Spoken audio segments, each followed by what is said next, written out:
বাংলাদেশের নৈরাজ্যের শেষ নেই, পরপর মৃত্যু। বাড়িতে অগ্নিসংযোগের জেরে বিএনপি নেতার আরও এক মেয়ের মৃত্যু। বুধবার রাতে ঢাকায় বিস্ফোরণে প্রাণ গেল যুবকের। নৈরাজ্যের বাংলাদেশে খালেদা পুত্রর প্রত্যাবর্তন, 17 বছর পর দেশে ফিরে শান্তির বার্তা তারেক রহমানের। I have a plan. এই পরিকল্পনা দেশের মানুষের স্বার্থে। বাংলাদেশকে শিক্ষা দিতে আরও একটা 71 দরকার, হুঙ্কার শুভেন্দুর। আর একটা 71 দরকার, একটা ড্রোন পাঠাতে হবে অপারেশন সিঁদুরের মতো।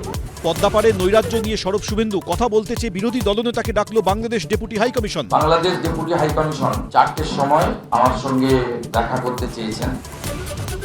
ওপারে অরাজকতা, এপারে স্লোগান দিয়ে সংঘাত। এই জয় বাংলা কিন্তু জিহাদিদের স্লোগান। আপনি জিহাদি বললে আপনার কথাটা দাম দেবে মানুষ?